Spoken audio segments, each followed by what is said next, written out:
Question, is it going to happen if Democrats are given the opportunity to control both houses of Congress and the White House? Yes. I mean, Katie, look, first, just as a parent, it's heartbreaking. I mean, this is supposed to be a week where kids are going back to school. You're celebrating, you're getting school supplies. And it's not just devastating for the families who've lost someone at that school. This is going to be news around the country. It's traumatic for every single kid. Student and parent in this country thinking about sending their kids off to school. You know, Kamala Harris talks about campaigning on joy, but they're robbing the joy of young people with these kind of incidents. I mean, it's robbing the innocence of childhood. So is it going to happen? It is. Look, the House has already passed these things when we had Democratic control. We passed an assault weapons ban. And you're absolutely right. Look, I'm for funding more mental health counselors. I'm for funding more safety at schools. But you also have to deal with the source. And that's why the House has passed a universal background check. It's passed red flag laws that if you know someone is disturbed and may misuse a weapon, that you can go to a court,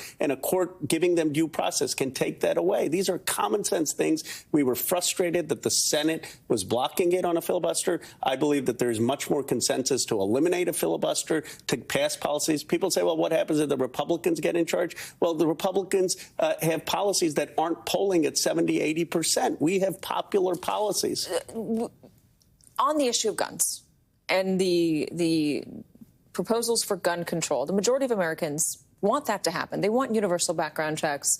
They want more safety checks around these assault weapons. They don't want someone to go out with a bump stock and shoot up a concert.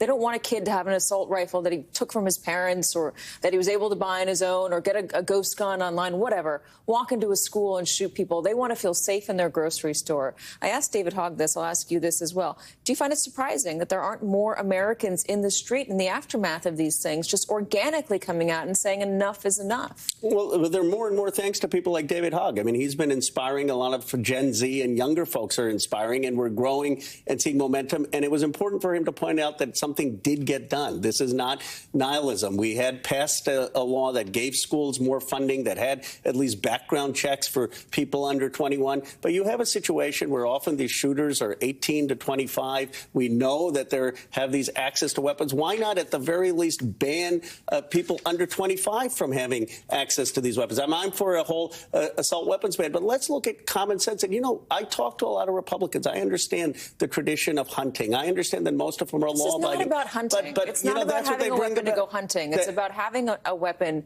that can go kill a lot of people in a short amount of time. Exactly. And you can say, many of them say, we want to have gun safety laws because we don't want to be responsible for these kind of horrific shootings. They don't look at whether someone's kid is a Republican or a Democrat, a kid of a hunter or not. It's just a black mark. It's a stain on our country. And I hope, even if the Republicans have the Senate, I hope we can just pass things to make progress.